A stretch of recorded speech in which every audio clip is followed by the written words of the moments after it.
నీవు ఏమాత్రమైనను నీ దేవుడైన యెహోవాను మరచి ఇతర దేవతలను అనుసరించి పూజించి నమస్కరించిన ఎడల మీరు నిశ్చయముగా నశించిపోదురని నేడు మిమ్మును గూర్చి నేను సాక్ష్యము పలికియున్నాను.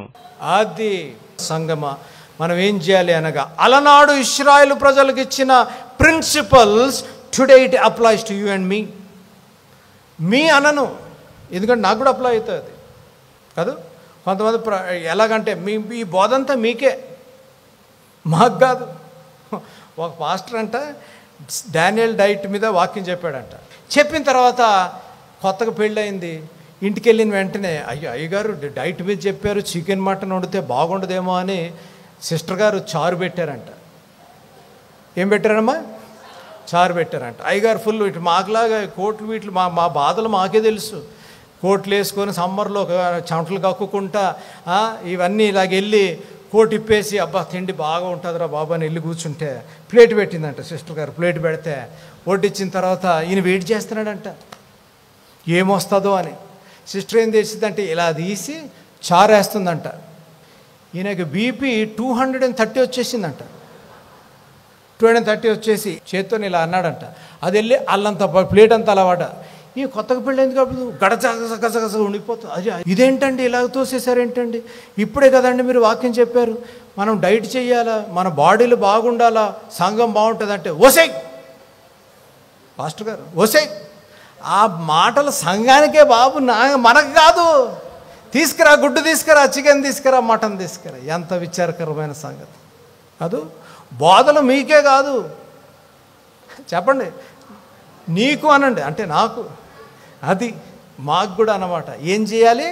దేవుణ్ణి మీరు మర్చిపోతారేమో. నీవు ఏమాత్రమైనను నీ దేవుడైన యెహోవాను మరచి ఇతర దేవతలను అనుసరించి పూజించి నమస్కరించిన ఎడల మీరు నిశ్చయముగా నశించిపోదురని నేడు మిమ్మును గూర్చి నేను సాక్ష్యము పలికియున్నాను.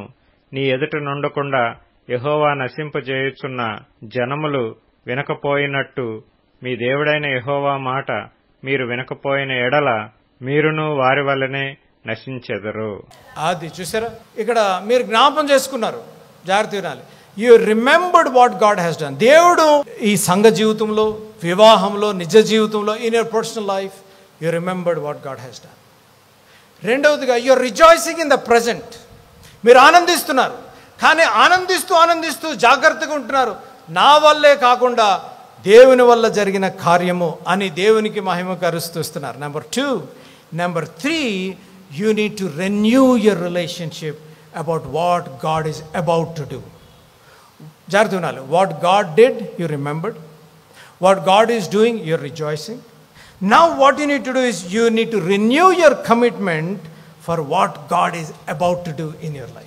మీ సంఘములో దేవుడు ఏం చేయబోతున్నాడో అది తెలుసుకోవాలి. అనగా నీ కుటుంబంలో దేవుడు ఏ దీవెన ఇయ్యబోతున్నాడో, నీ సమస్యలు ఏ రీతిగా తీర్చబోతున్నాడో చేయాలి. అనగా మరొకసారి ఆయన పాద సన్నిధి దగ్గర, సంఘముగా ఆయన సెలవు దగ్గర, ఇండివిజువల్గా, వ్యక్తిగతంగా, లేకపోతే భార్యగా, భర్తగా, కుమార్తెగా, కుమారుడుగా, you need to surrender at the cross. సెలవు దగ్గరికి వచ్చి నువ్వు చెప్పాలి, ప్రభువా I'm committing my life one more time. ప్రభువా నువ్వు చేసిన గొప్ప కార్యములు నేను జ్ఞాపం చేసుకున్నాను. నువ్వు చేస్తున్న నా జీవితంలో ఇప్పుడు ప్రస్తుతం నా సంఘంలో చేస్తున్న కార్యములు అందు నేను ఆనందిస్తున్నాను.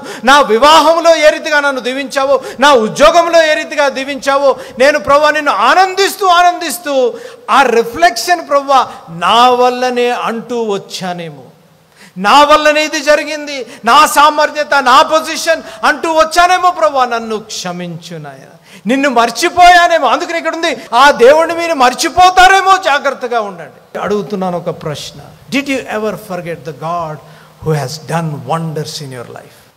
Did you forget the God who did wonders and miracles in your life?